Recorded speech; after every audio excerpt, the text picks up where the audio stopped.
Kia ora and welcome to this episode of the Amateur Austenite. I'm Frances Duncan, an author and the founder of the Jane Austen Society of Aotearoa, New Zealand. My co-host is Rachel Pilwell. Hello! Today we're discussing Chapter 4 of Emma by Jane Austen.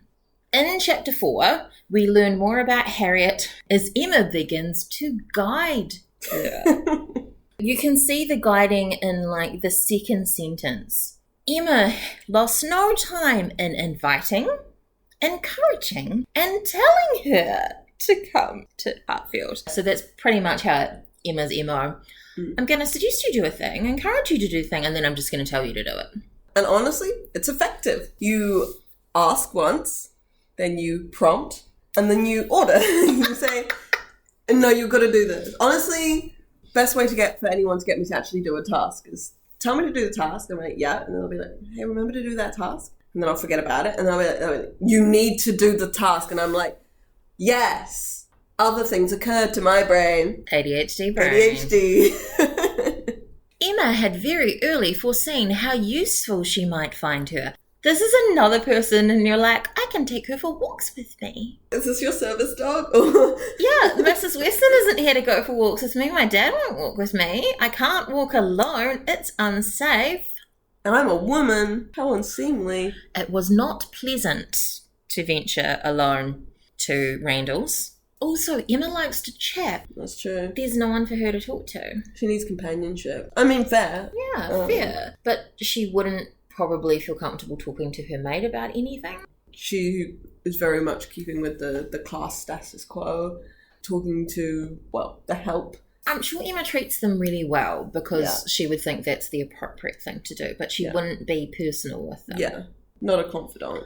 The comparison with Harriet to a dog just continues. She is sweet, docile, and grateful. She could be summoned. Yeah, one whom she could summon at any time to walk would be a valuable addition to her privileges. Well, that's the thing. She sees having power over Harriet as a privilege. She's like, oh, wow, I can tell her what to do and she'll do it. And that's a privilege. That's a privilege. She knows that she's able to control Harriet's actions. And Harriet was only desiring to be guided by anyone she looked up to. She's perfect. She's very happy to be taught. Apart from Mrs. Goddard and her teachers, how much other guiding has she had from other people in her life? Because she hasn't had a lot of challenging. Mr. Knightley's the only one that challenges her. Mrs. Weston doesn't challenge her. And Harriet, again, is not challenging her. So she can just be whatever she wants to be and whoever she wants to be, whereas Mr. Knightley's like, could you try and be a better person? She's like, but I don't want to. No, I don't understand. What are you asking of me? I don't get it. Such a friend as Mrs. Weston was out of the question. This is like her mother and her best friend, and she's not there, and having lost that, of course she's going to look for somebody. Someone to kind of fill the hole that's been left behind by Mrs. Weston's absence. It's hard for people to feel sorry for Emma, right? Because she's got all this privilege. But her life's actually kind of sad. She still has had a bit of a rough time. She doesn't have very many people that she's truly close to. And that you kind of do feel, you pity her a little bit, for how she's being brought up. Money can never fill the gap of people. Yes, she's beautiful. Yes, she's wealthy. But she's lonely.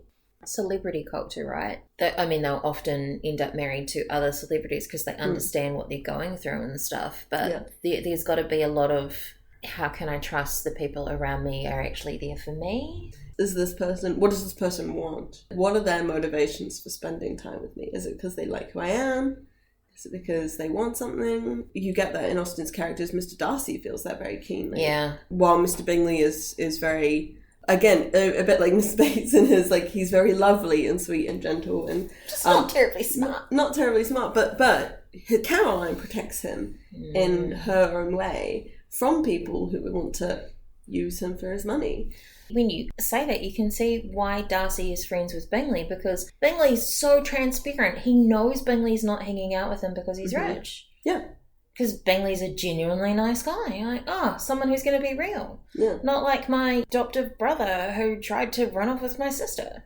For money. And Georgiana was too naive to understand that consequence. But that's a good comparison, though, is that Georgiana has grown up in an equal standing as Emma. She's also wealthy and has lost her parents, but she was quite young. She was younger than Emma when the whole thing with Wickham happened to Georgiana. Yeah, she was like and 15. so she didn't really know any better. But, you know, she had her older brother figure to kind of guide her in the same way that Knightley does Emma, which, problematic making a brother-sister comparison with Knightley and Emma. Yeah. But having that person to guide you so that you aren't making connections with people who are going to cause you trouble. Harriet be loved as one to whom she could be useful. Oh. She couldn't do anything for Mrs. Weston. She could do a lot for Harriet. Mrs. Weston was good to me. I can do that to someone else. Yeah. Yeah, okay. And when that's the only model of friendship she's saying? Yeah.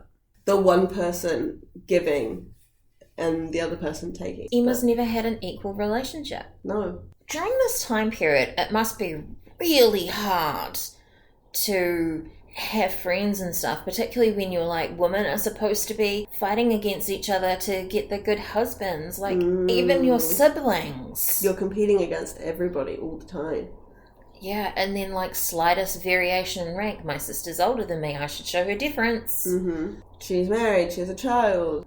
I imagine people who are switching ranks, like marrying above or marrying before their older siblings, like that must be really hard to then figure out. Navigating that situation. Yeah, because you see Lydia do it in Pride and Prejudice. She's like, oh no, Jane, I'm higher than you now. Yeah, I'm a married woman, I go first. Sit down, bitch. Yeah. When Jane and Elizabeth marry in Pride and Prejudice, and Jane is still the oldest, so then does she again become the highest of rank? Or is it Elizabeth because she's married the wealthiest person? How does... Yeah, it's weird, right? Like, they make that decision? There's so many nuances. Yeah. Compared to how some siblings are portrayed in Regency era, Jane and Elizabeth are never competing. Not like... No. And, you know, because they're so close, but not like the way that their younger siblings, or at least Lydia, tries to compete with them. But that's a bit more of a jealousy kind of thing. They're not jealous of her, they're not competing with her, she's competing with them. Emma, in her society, in her group, she doesn't really have anyone to compete against because... I mean, her sister's older and her sister will get the house, but Emma's so much smarter and she's still got money of her own that it's not really a rank thing with her sister at all. Her sister will get the house, but Isabella wouldn't never kick Emma out. It would be very difficult if, when Miss Woodhouse died, the Knightleys moved in to Hartfield, because Emma would technically no longer be the mistress of the house the way she is now. But knowing Emma, she would definitely still be the mistress of the house. I feel John Knightley wouldn't really like that. But Isabella would probably be like, but this is just the way it should be. This is the way it always has been. Emma could turn into like Mrs. Norris. I mean, I don't think she'd really turn into Mrs. Norris, but it's the same sort of, my sister's supposed to be in charge, but she's not doing shit. She would be in a more useful way because she's not trying to make herself important like Mrs. Norris is. Yeah. I think that's the difference. People have this thing about, oh, Emma's such a snooty bitch and stuff. I'm like, she's not actually trying to make herself superior to other people. She just technically naturally is because of her status in society. She's trying to do nice things for Harriet. She's just a little misguided because she's run away with this fantasy that Harriet's from a gentleman's family, therefore she should marry within her rank, right? And therefore the Martins are beneath her. We'll just forget the illegitimacy. You've got to wonder though if the reason that Emma is so set on Harriet being the child of someone of rank is so that she doesn't feel like she can't associate with Harriet. Because she's so desperate for friendship and companionship, regardless of how she sees Harriet, that maybe she just needs to tell it to herself so that she feels like she can have this friend. If she's so focused on rank, is associating with people of a similar rank, that a close confidant of hers would need to be someone of consequence. And so maybe she's just creating this whole belief for herself, so that way she can have that. She even says if Harriet marries Mr. Martin, they can't be friends. And that's what happens at the end of the book. Yeah. It just sort of drops to an acquaintance and like a nodding acquaintance sort of thing, which is real sad. It's really sad.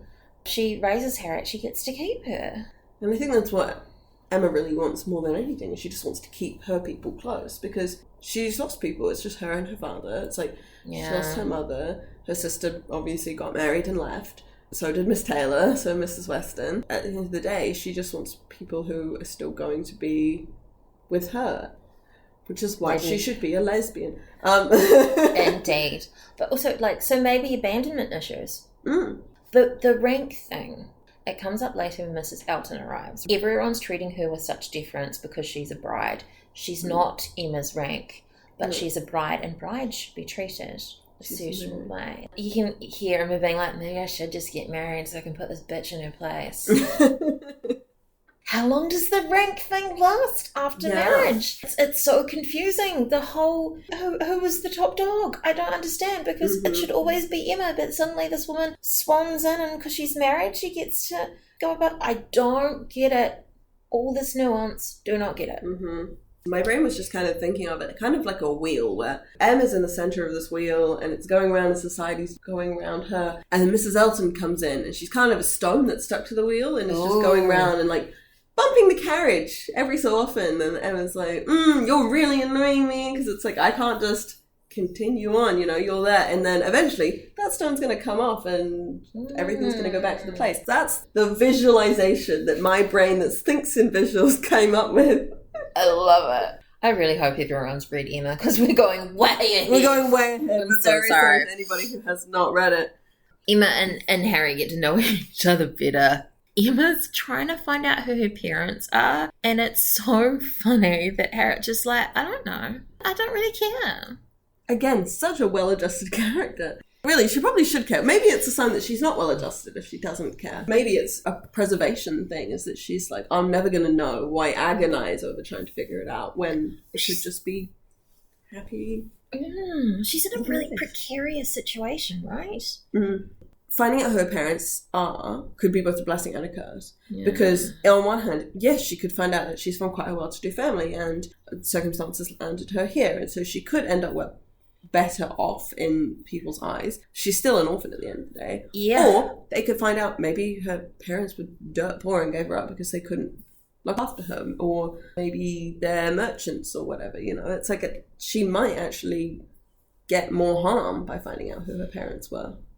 It's nicer to have a wee mystery, and it's so romantic. You got to wonder what kind of detective Emma would be if she was in the time of internet. But she'd be able to get onto your social media regardless. She'd be able to... I've got a friend who's very much like that, where you give her a first or second name and maybe how you're associated with them, or one thing they're associated with. She will find you. She give her 5 minutes and she'll find you, even if you've got a different name on your profile. And I feel Emma would be the same. She would. Right. Oh, your name's Harriet Smith? Just give me a second. What year were you born? How old are you? So this is your father, this is his house, this is his second wife, these are your siblings. You were born in this place at this time. This is your star sign. Capricorn, Gemini rising. Lesbians. Yeah. Star signs. Oh, we did talk a little about the Martins in the previous chapter, about them having 2 parlours. Oh, and she's so cute about the cows. They had a little Welsh cow, a very pretty little Welsh cow. And Mrs. Martin saying she was so fond of it, it should be called her cow. Aww.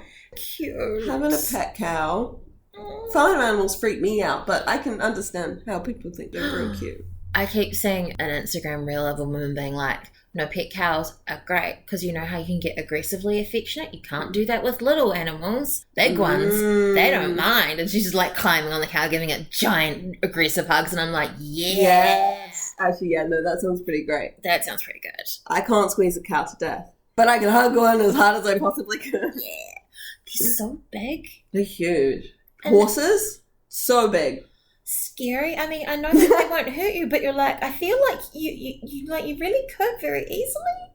Yeah. They're so big. I mean, I live in New Zealand, so I feel like I should be at least more familiar with farm animals, especially sheep. Sheep scare the shit out of me. I don't know what it is. I do not like farm animals very much. But I was born in London. I'm a city girl, and I live in Wellington, still a city girl. It's probably I just haven't had very much experience with it. From my limited experience, you could either say sheep are really stupid or smart.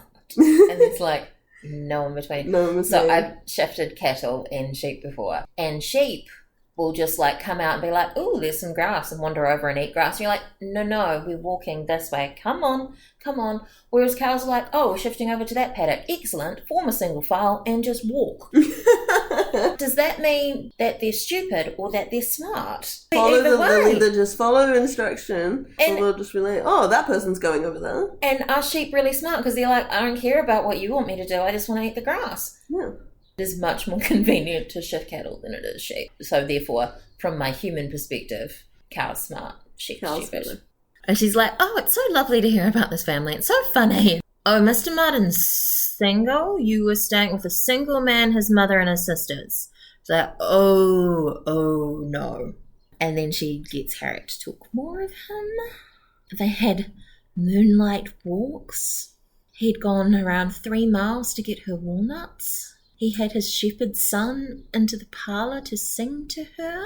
That's like the most romantic. Actually, it might be some of the most romantic like things that any of the male characters have done for their female counterparts in Austen's books. It's just very loving. It's like his way of showing his love is very much like doing, not saying. In this time frame, you can't just tell a woman that you're just like, I love you, until you're proposing, probably. It's him showing all of the ways that he actually really cares about her.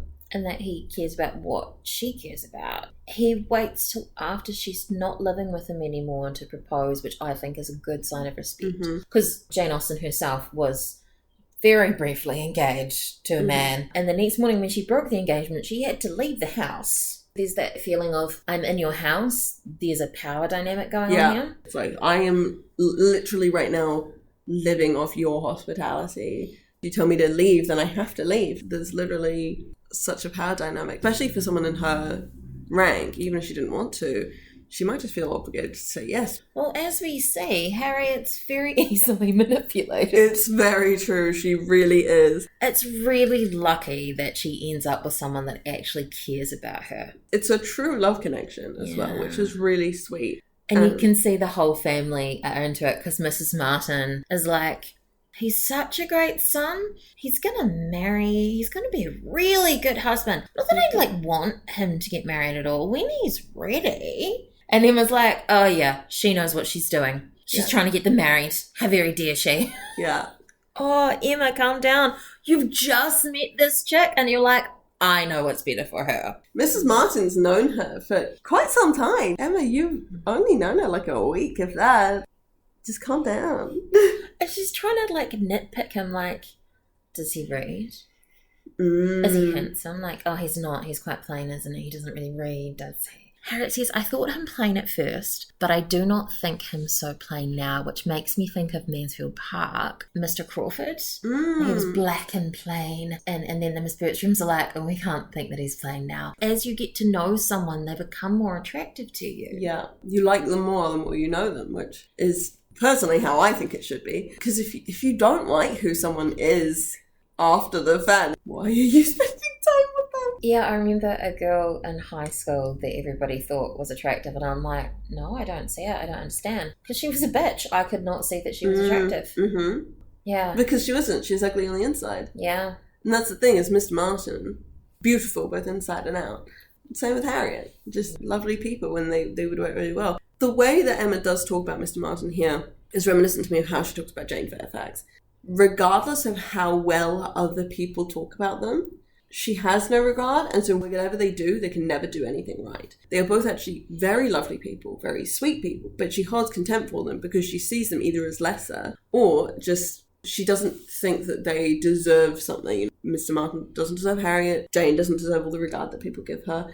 In Emma's mind, they could both save people from burning buildings. They'd still not be able to do any right in Emma's eyes. They saved someone from burning building. How very inconvenient. Yeah. I suppose I have to be nice to them now. You went into a burning building and you saved a child's life, but you're covered in soot and you're dragging it into my house. How could you? Disgusting behavior. You smell like smoke all of the time. I can't do it. So Emma very clearly points out the importance of rank. Because Mr. Martin can look after himself. He's beneath me. If he had less money, I might want to help out his family, only if they're of a creditable appearance. So you can't be too poor. You can't be dirt poor, just a little poor that you need some help. And then I can, do my charitable thing. I love that we're talking shit about Emma after going on about how she's not actually that bad. But he's a farmer. as much above my notice in every other as he is below it. Like, ouch. It's scathing. And then she's like, cool, how old is he? Yeah, no, he's too young to marry. Every argument she can possibly make about him. But most men can't afford to marry until they have an independence. Mr. Martin, he's got his farm and I'm sure all his money's in his stock. Look at Mr. Weston, he's just got married. Yeah, he's much older. Yeah, he had to wait to get his independence. It's true. Men did have to have the independence to be able to support a wife and family. We have no idea, and in fact, Emma's getting the impression that he does want to marry Harriet by everything around this, and she's just trying to defer Harriet from it. She just doesn't like Harriet's choice, and so she's trying to not give Harriet any options for herself. Emma wants to make her choices for her. She's like, I don't approve of this person you've been seeing, but I want you to be with this person, so I'm gonna do whatever I can to get you to do what I want. Someone who really cares for you, no matter how much money or rank, is always going to be a better match, I think, than you could be married to a rich asshole. Would it not be better to be married to a farmer who fucking loves you and will do everything for you? Worships the ground that you walk on. Makes you dinner. We don't have much, but I'm going to make you dinner because I love you. Whereas the rich guy's like, oh, you're still here. We'll get a sauna, get a cook to make something I like, and you just have to eat it. My friends are coming over, you just got to deal with it. And Emma so carefully is like, you've got to be so careful because when he does marry, you can't associate with them because she won't be as good a station as him to start with. And because you're a gentleman's daughter. Oh, there are people who will take pleasure in degrading you. Would Emma treat Harriet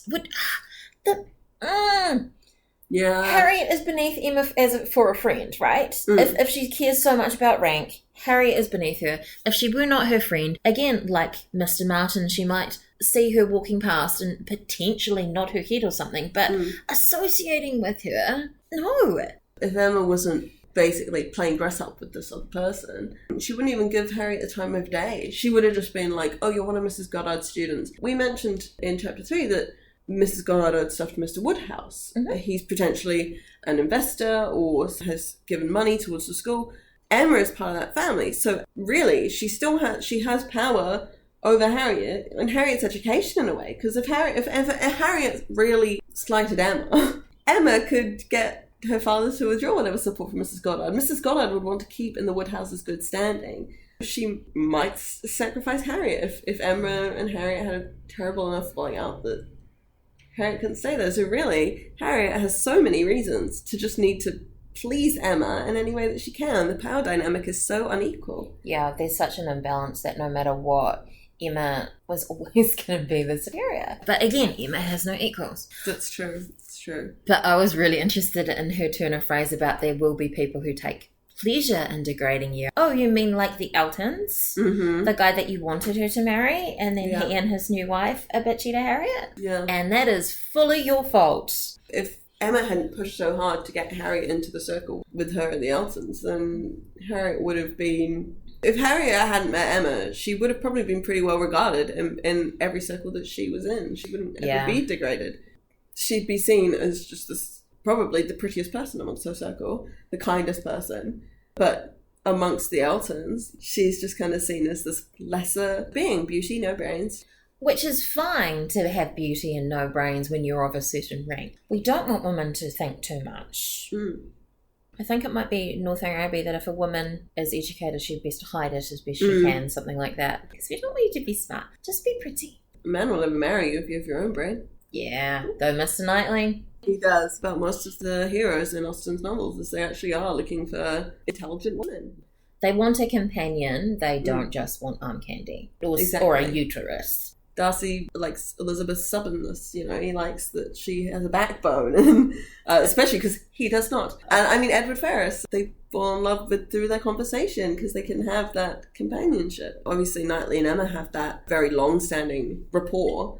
I think the same goes for Harriet and Mr. Martin, as they view each other in a very equal standing. They have that camaraderie, it's easy for them to fall in love. Unlike Harriet and Mr. Elton, where, as we'll see, they hardly ever actually talk to each other. And it is like a schoolgirl crush, like, he's a popular boy and I can't talk to him. And also because Harriet's being told by Emma that... Like us trying to talk to girls. Oh, Mr. Elton's the most beautiful girl in the world. I can't talk to him. I can't talk to him. He's a pretty girl. He's a pretty girl. Gay panic intensified. So then they run into Mr. Martin. And Emma's like, oh good, I can finally get a proper look at him. He actually doesn't look that bad. This isn't good.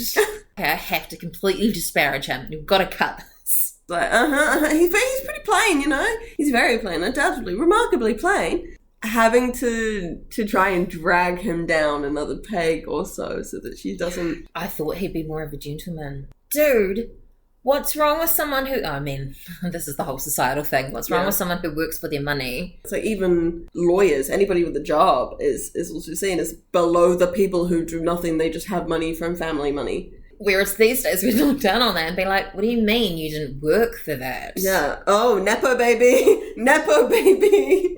You didn't get anything by yourself. There are some people that coast on that, but there are also people that want to be their own people, do their own work. It's very, very manipulative. Emma. She tells Harriet how to feel. You've had a good specimen of well-educated, well-bred man. I would be surprised if you could not be in company of Mr. Martin again without perceiving him to be a very inferior creature, and rather wondering at yourself for having ever thought him at all agreeable. Do you not begin to feel that? I've told you what to feel. Are you feeling that now? She voices her own opinion and then says, oh, but isn't that how you feel as well? Don't you agree with me? And Harriet's obviously got to be like, yeah, of course, yeah. No, I totally understand what you mean. She's so easily led. She's 17 and the most popular girl wants to be her friend. The rich popular girl wants to talk to you. Yeah. The Regina George to the Katie Heron. We get into Emma's plan. She's going to bring in Mr. Elton. How do you compare him? Interesting that we're talking about Mr. Elton. Mr. Martin's just going to get worse. He'll be completely vulgar. And he'll only think about profit and loss. You don't have to worry about this shit. Your money's set. Yeah, you're set for life. You don't have to worry about the economy or how your finances are gonna... If you can continue to feed your family or raise your animals. Emma's never had to think about money. If their family estates are well set up enough, people don't have to.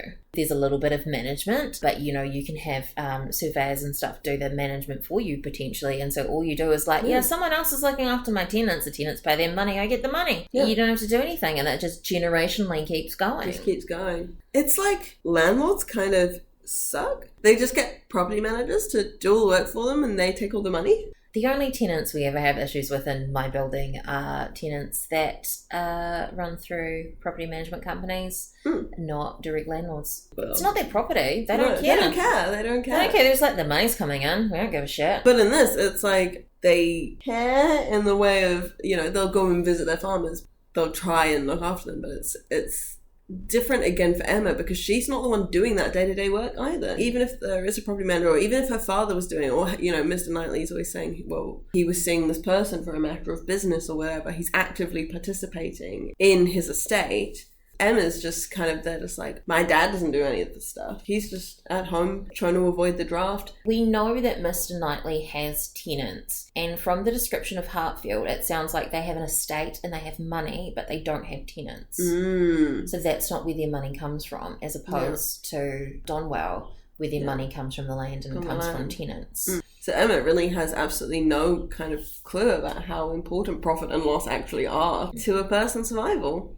Which again just makes everything she says about Mr. Martin incredibly unfair and untrue. She doesn't know how he lives. The adage of walk a mile in my shoes, and she's never tried and she never will. She really can't, but she doesn't try and learn what that means to other people. So out of her realm, as a woman, would she have known that much about that stuff anyway? We assume that Emma, because of her wealth, is fairly well educated because of who she is, but that's probably not something that was ever in a woman's curriculum of any kind. They would know how to do the household accounts and work with the housekeeper, and that's about it. But yeah, she's like, Mr. Martin's going to get fully engrossed with his business. Oh, you mean he's doing what he's supposed to do and working on his business? He's working a job. And he's illiterate. Like, no, she just said that he reads. He reads them stuff. He particularly reads journals about his business. He hasn't read this gothic novel that Harriet has suggested he read because, I'm sorry, he has more important things to be doing. Yeah. So he's not much for novels. He's more of a non-fiction reader. I work in a bookshop. I mostly read children's books. I'm a children's book buyer. That's my field. That's the area of books I tend to specify in. So, of course, that's what I read. Don't give me a politics book. I don't care. Give me a book on sheep. No, thank you. And a lot of people didn't really read novels during this period either. No. They were kind of looked down on, like the way that romance novels are looked down on now. So, yeah, Emma. Judgy. Judgy Emma. Judgy Emma. We love you, but also bad. And then she's like, oh, but Mr. Elton, he said some nice things about you. Then Jane Austen steps in and goes, in case you haven't figured it out, Emma's decided that she's going to marry Harriet to Mr. Elton. She's got a whole plan. Gross. Don't do it. Be with the handsome farmer who loves you, Harriet. And she's like, I mean, he's nice enough. He's pleasing, right? Everyone thinks he's handsome. Yeah, sure, you can marry him. It'll be fine. It's really interesting, this bit where she kind of compares the difference in the different men in this book. Mr. Elton's man is superior to Mr. Knightley's or Mr. Weston's, but they have more gentleness. There's an openness, a quickness, and almost a bluntness in Mr. Weston, which everybody likes in him because there's so much good humour with it. But that would not do to be copied. She is discussing the individual merits of each man. Completely doesn't even look for merits in Mr. Martin because he's so beneath her. This is her gossip. This is gossiping about the different people and her social acquaintance and how she sees them and what other people think of them. Again, trying to explain and promote Mr. Elton to Harriet. And she's so worried that it's obvious that obviously Mr. Elton and Harriet should be together, that other people are going to try and do it, so she better get that match made herself. She wants the credit. It's her task, her goal in life is to get people together, and she likes to have that as an accomplishment. Where Emma is talking about Mr. Elton, saying, Mr. Elton's good-humoured, cheerful, obliging, and gentle. He seems to me to be grown particularly gentle of late. Maybe he likes Harriet. Doesn't even consider the fact that the reason he's gotten more gentle is because he likes you, Emma.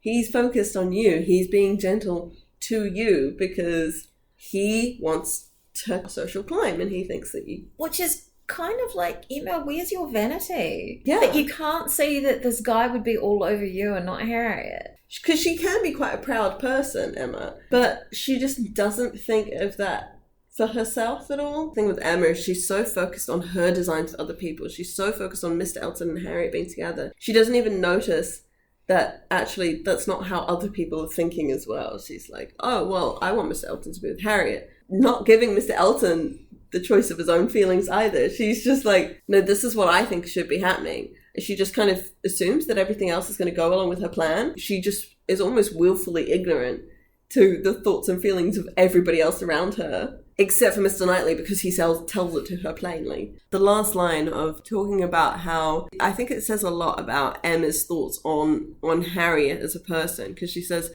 the girl who could be gratified by a Robert Martin's riding about the country to get walnuts for her might very well be conquered by Mr. Elton's admiration. It's the fact that A, Emma knows that Harriet is quite a gullible, easily manipulated person. B, she doesn't find the act of service that Robert Martin does to show his love as anything. She thinks so much more highly of Mr. Elton than either of the others, because she's like, well, surely like Mr. Elton's admiration is much better. The admiration of this man is better than any charm or any kind of truly devoted act that Mr. Martin could perform to Harriet. It's Emma completely missing the point that words and deeds have to match up. Mr. Martin is demonstrating, whereas Mr. Elton could say something and then that's it. He just said a thing. Doesn't mean anything. Oh, you look quite lovely today. That shows that he loves you way more than if Mr. Martin had spent 20 hours carving your face in stone. Any act that he did means nothing compared to Mr. Elton's one word. Is he going out of his way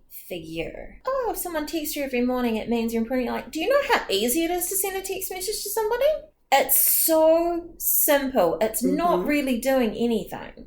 That's like really low bar. As opposed to someone being like, hi, I have planned this specific date that I'd like to do with you. Or I thought about you in this specific way. Yesterday, a friend gave me, she just gave me a badge. Super small, super sweet, super simple. She'd been carrying it around for a few days and kept forgetting to give it to me. It's of little Mai from the Moomins because she likes to bite people and she's a bit of a gremlin, which is just like you. And she had seen it and she just thought, Rachel would like that. And so she picked it up for me. And it's just the smallest little thing. Oh, you know me so well and you love me so much because you just did this one little thing for me. Whereas it's like if someone texts me, good morning, how are you doing? Or something, it'd be like, oh yeah, I'm good. You know, it's a very different, like, I mean, everybody has their different love languages. And there are so many different love languages. And I feel personally like I've got most of them. But who those languages come from that I think matters the most. It's like, obviously Mr. Martin's love language is acts of, you know, doing something for you. We don't actually ever hear about Mr. Elton love language, do we? He does go to get the painting frame, so that could be an act of service. True, but an act of service to who?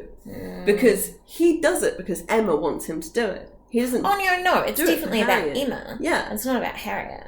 I guess it's an act of service. I guess he writes the charade for them later on. But that count as an act of service or words of affirmation? Potentially both. Probably both, actually. Definitely with the word of affirmation. It's what you find as well. Like, if you're very physical and someone else is just says the words and doesn't do it, that doesn't always translate well. You don't always feel as loved because they're not reciprocating in the way that your brain perceives love. Maybe for Harriet, words of admiration really aren't what matters as much. But I guess we'll find out.